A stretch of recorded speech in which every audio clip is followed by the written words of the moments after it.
मित्राच्या प्रेयसीला फेसबुकवर केली वाईट कमेंट, पुढे घडले भयंकर. ऐकूनच हादरून जाल. कोवळ्या वयातील नवतरुणामध्ये रुजू लागलेली गुन्हेगारीची बीजे समाजासाठी अत्यंत घातक ठरू लागलेली आहेत. 20-22तील तरुणामध्ये खुन्नस वाढत आहे. किरकोळ कारणातून ते एकमेकांचे वैरी बनत आहेत, एकमेकांच्या जीवावर उठत आहेत. यातून होणाऱ्या हाणामाऱ्या समाजातील शांतता बिघडवत आहेत. पण याचे भान कोणालाच नसल्याचे चित्र आहे. छत्रपती संभाजीनगरमध्ये प्रेयसीवर कमेंट केली म्हणून एका तरुणाचा अत्यंत क्रूरपणे खून करण्यात आला. गुन्हेगारी क्षेत्रामध्ये घडलेल्या या घटनेने खळबळ माजली आहे. या धक्कादायक घटनेचा सविस्तर वृत्तांत पुढे पाहण्याअगोदर जर तुम्ही या चॅनेलवर जर नवीन असाल तर प्लीज आपल्या ह्या मराठी चॅनेलला नक्की सबस्क्राईब करा. धुमसणाऱ्या वादानंतरही 20 वर्षाचा शकील आरिफ शेख याच्या घरी दिनांक 4 जानेवारी रोजी सकाळी सुमारे 11 वाजता सिराज आला. त्यानंतर शकील आणि सिराज दोघे घरातून बाहेर गेले. जवळचा मित्र सय्यद सिराज याने सांगितल्यामुळे त्याच्यावर विश्वास ठेवून शकील घराबाहेर पडला. मात्र त्याला पुढे काय होणार आहे याची जाणीवच नव्हती. शेख रेहान उर्फ जब्बार शेख इब्राहिम याने शकीलला संपवण्याचा डाव आखलेला होता. त्यासाठीच सिराजने गोड बोलून शकील याला घराबाहेर काढले होते. त्याचे कारणही तसेच होते. शेख रेहान उर्फ जब्बार शेख इब्राहिम वय वर्ष 23, राहणार बारूद नगराला सिटी चौक हा सराईत गुन्हेगार होता. सिराज उर्फ मारी हा त्याचा जवळचा मित्र होता. इतरही काही तरुण त्याच्यासोबत गुन्हेगारी कारवायामध्ये सहभागी होते. यामध्ये शकीलही सामील झालेला होता. तो वयाने अवघा 20चा असला तरी तो कोणालाही भिडत होता. त्यामुळे गुन्हेगारी विश्वामध्ये हे सगळेच एकमेकाला धरून राहत होते. एकत्र फिरणे, दारू पिणे, मौज मजा मारणे असे प्रकार चालू होते. दारूच्या नशेमध्ये कोणाचा तरी तोल सुटत होता आणि वादही होत होते. पण ते वाद लगेच मिटतही होते. गेल्या महिन्यामध्ये दारूच्या नशेमध्ये वादाची ठिणगी पडली आणि त्याचा पुढे मोठा स्फोट होणार याची मात्र कोणाला जाणीव नव्हती. नशेमध्ये असलेल्या शकीलने रागारागामध्ये जब्बारच्या प्रेयसीवर अश्लील कमेंट केली. आपल्या प्रेयसीबद्दल तो 4 चौघामध्ये घाणेरडे बोलला. हे जब्बारला सहन झाले नाही. तो शकीलच्या अंगावर धावून गेला, पण इतरांनी त्याला रोखले. दोघांच्यातील हा वाद इतर साथीदारांनी मिटवला. जब्बारची समजूत घालून शांत केले. पण जब्बार तेव्हा शांत बसला असला तरी त्याच्या मनातील राग खदखदत होता. शकीलने केलेले कमेंट्स त्याच्या जिवारी लागलेले होते. कधी एकदा शकीलला धडा शिकवतो हा विचार त्याला स्वस्थ बसू देत नव्हता. शब्बीर सुडाने पेटलेला आहे आणि आपला काटा काढण्याचा प्लॅन करत आहे हे शकीलच्या लक्षात आल्यामुळे तोही सावधगिरीने वावरत होता. त्याने सावधगिरी बाळगल्याने शब्बीरला डाव खेळता येत नव्हता.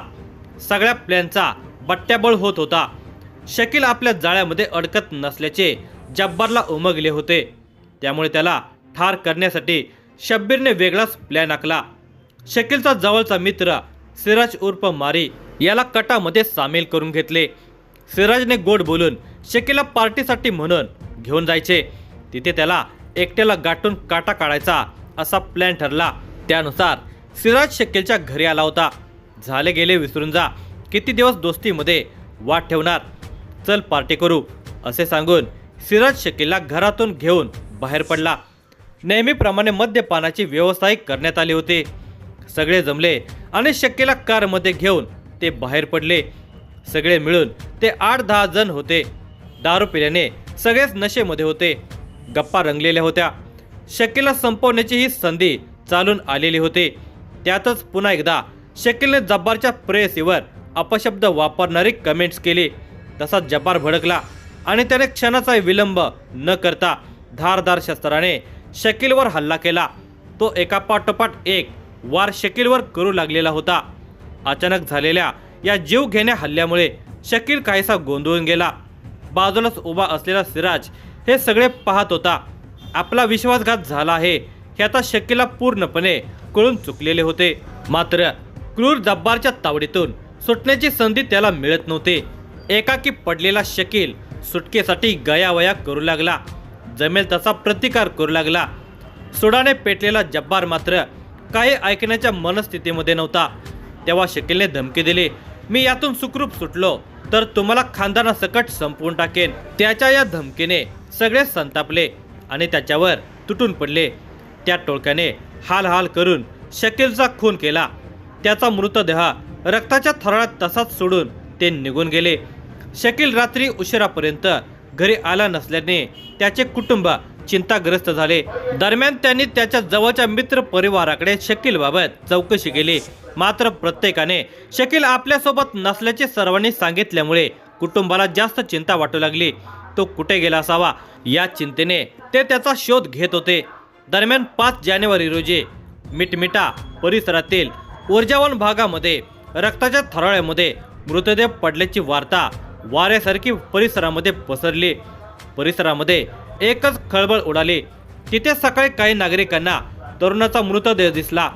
छिन्न विच्छिन्न अवस्थेतील तो देह पाहून प्रत्यक्षदर्शींच्या अंगावर काटा आला. परिसरामध्ये मृतदेह सापडल्याची माहिती पोलिसांना मिळाली. घटनेची माहिती मिळताच पोलिसांनी घटनास्थळी धाव घेतली. तपासाअंती स्पष्ट झाले की हा मृतदेह बेपत्ता शकीलचाच आहे. आरोपींनी केवळ हत्याच केली नव्हती तर पुरावा नष्ट करण्यासाठी मृतदेह या निर्जन ठिकाणी फेकून दिला होता. शकीलचा मृतदेह ताब्यात घेण्यात आला. दरम्यान त्याच्या शरीरावर अनेक ठिकाणी धारदार शस्त्राचे वार केल्याच्या खुणा स्पष्टपणे दिसत होत्या. यामुळे सोडाच्या भावनेतून ही क्रूर हत्या करण्यात आली असल्याचे प्रथमदर्शनी चित्र दिसत होते. पोलीस पथकाने याच दिशेने तपासाची चक्रे फिरवली. या निर्गुण खुनाचे गूढ उकलण्याचे आव्हान गुन्हे शाखेसमोर होते. फौजदार प्रवीण वाघ, जगन्नाथ मेनकुदळे, अर्जुन कदम आणि अभिजित चिखलीकर यांच्या पथकाने तपासाची सूत्रे हाती घेतली. सुरुवातीला हा वाद केवळ मोबाईल आणि पैशांचा असल्याचे भासले, पण पोलिसांचा अनुभव सांगत होता की यामागे काहीतरी मोठे रहस्य दडलेले आहे. पोलिसांनी तांत्रिक विश्लेषण सुरू केले. शकीलचे शेवटचे लोकेशन, कॉल डिटेल्स आणि संशयितांच्या हालचाली यावर लक्ष केंद्रित करण्यात आले. खबरांचे जाळे विणले गेले आणि हळूहळू या प्रकरणातील सस्पेन्स उलगडू लागला. तपासाची दिशा बदलणारा एक महत्त्वाचा धागा पोलिसांच्या हाती लागला. या प्रकरणाचा मुख्य आरोपी शेख रिहान उर्फ जब्बार शेख इब्राहिम हा समोर आला. तपासामध्ये समोर आले की हा खून केवळ पैशांसाठी नव्हता. याला प्रेमाच्या वादाची एक गडद किनार होते. खून केल्यानंतर संशयित आरोपींना वाटले की आपण आता सुरक्षित आहोत. त्यांनी तातडीने शहर सोडले. पोलीस त्यांच्या मागावर असल्याचे लक्षात येताच काही आरोपींनी मालेगावची वाट धरली, पण गुन्हे शाखेचे पथक त्यांच्या मागावरच होते. मालेगावच्या गजबजलेल्या गल्ल्यामध्ये लपून बसलेल्या संशयितांना पोलिसांनी गाठले. बुधवारी पहाटे पोलिसांचे पथक मालेगावमध्ये कारवाई करत होते. एका पाठोपाठ एक अशा 7 संशयितांच्या पोलिसांनी मुसक्या आवळल्या. पोलिसांनी शेख रिहान उर्फ जब्बार शेख इब्राहिम, वय वर्ष 23, राहणार बारूद नगर नाला सिटी चौक, शेख साहिल उर्फ बाबा शेख राजू, वय वर्ष 23, राहणार बुडीलेन, सय्यद सिराज उर्फ मारी सय्यद नासेर, वय वर्ष 29, कबीर शहा आयुब शहा 25, शेख फैजान शेख गुलाब मोयुद्दीन, वय वर्ष 22, शेख साहिल शेख नजीर, वय वर्ष 23 आणि शेख शाहिद शेख नजीर, वय वर्ष 29, सर्व राहणार कासमबरी दर्गा पडेगाव यांना अटक केली आहे. या गुन्ह्यातील 8वा साथीदार अल्पवयीन असल्याची माहिती पोलीस निरीक्षक कल्याणकर यांनी दिली. प्रेयसीबद्दल अपशब्द करणारे कमेंट्स केल्याने जब्बारने आपल्या मित्रांच्या मदतीने शकील याचा काटा काढला असल्याची कबुली दिली.